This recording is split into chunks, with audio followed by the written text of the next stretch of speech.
And, of course, some news off the ice involving the Vancouver Canucks. We are so happy for our friend Bruce Boudreau, who's now the head coach there. Now he's got a friend there in President Interim GM Jim Rutherford. He'll be taking over the Vancouver Canucks as the president of hockey operations and the interim general manager. His resume is phenomenal. When you look at what Jim Rutherford has meant to the game of hockey, going back to Connecticut, my former home there, but the Whalers, yes, the Hurricanes GM, 94 to 2014. He won a cup there, the Hurricanes, with the Penguins GM, of course, 2 Stanley Cups, 2016 and 2017, led by Sidney Crosby and Evgeny Malkin, and the Hockey Hall of Fame inductee, along with being a GM of the Year back in 2015, 2016. The Vancouver Canucks, Dano, here getting a big name in Jim Rutherford, and clearly a guy who's got lots of respect, he's got lots of integrity, he's been around the game for a long time, and a guy who's got some unfinished business. He could clearly go off to pasture and enjoy this Hall of Fame, but he wants to get one more cup. Well, he has a passion for the game. I mean, Jim Rutherford's been around a long time, had a lot of success, guys, but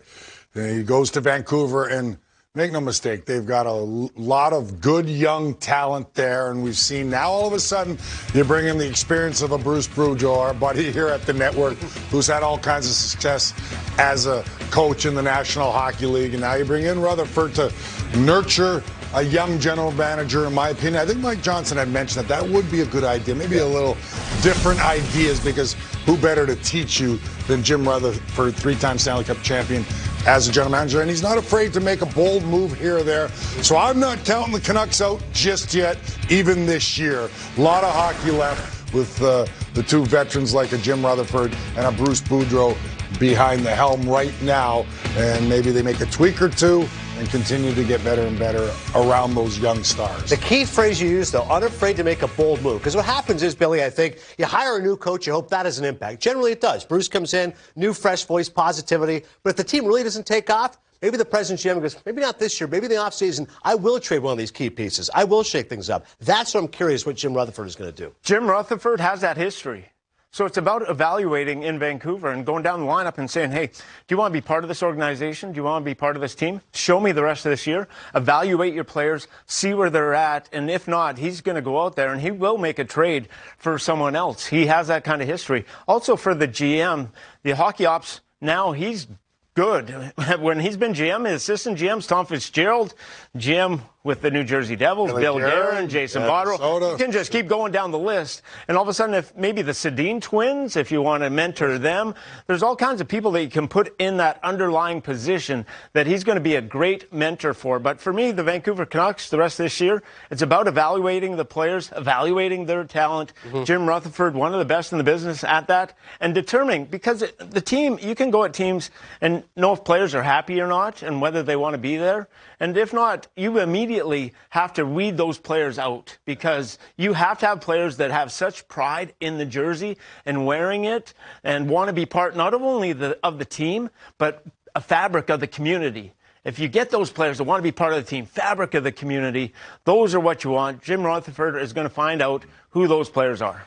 And I give the ownership of the Vancouver Canucks a lot of credit on this one. They said things aren't going the way we expected. They're a few years removed from having a real nice playoff run and thinking they're going to continue to grow this young nucleus and maybe be a contender in a year or two. But it went south, and all of a sudden, what do? They don't pull a bold move of somebody you've never heard of. I think that's smart. You're bringing in 2 guys, head coach Bruce Boudreau, a lot of experience, a lot of wins in the league, general manager, president, or interim GM, president of hockey ops, Jim Rutherford, who's done nothing but win in the National Hockey League and boatloads of experience. Last thought. I don't want to be the party pooper, but Billy, you broke it down yesterday where the Vancouver Canucks will be hard-pressed to make the playoffs. What would be the numbers they'd have to get to 95 points? Win 2 out of every 3 games. 2-1. 37 wins to get to 95 points. Yeah.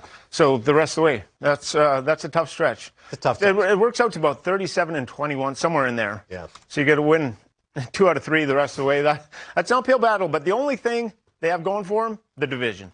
That's one of the weakest divisions in hockey. He's in the Hall of Fame. Class of 2019. I should recite the names of all the modern-day GMs who've taken 2 different franchises to the Stanley Cup and won it. Jim Rutherford. And that's it.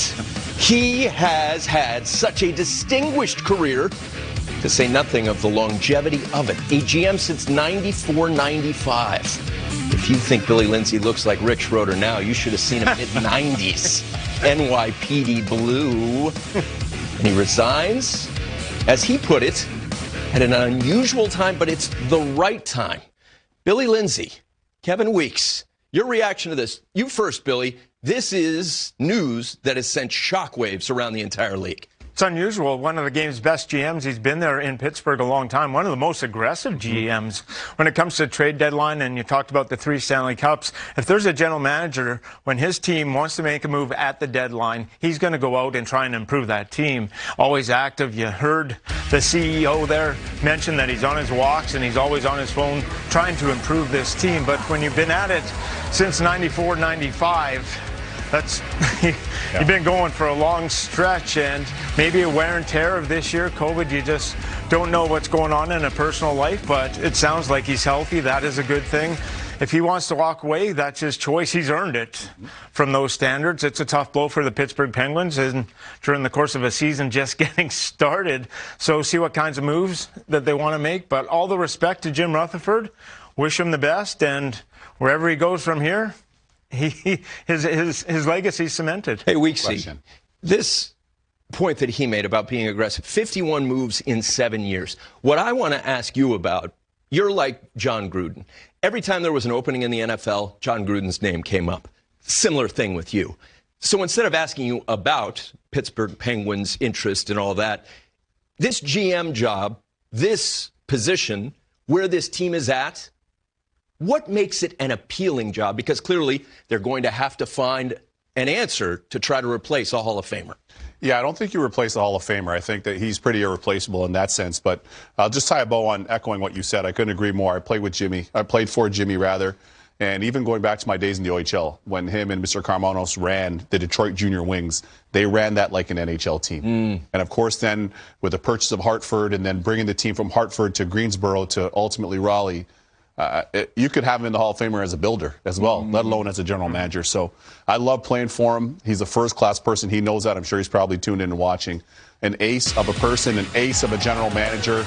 And what I love about Jimmy is he did it under 2 different financial situations.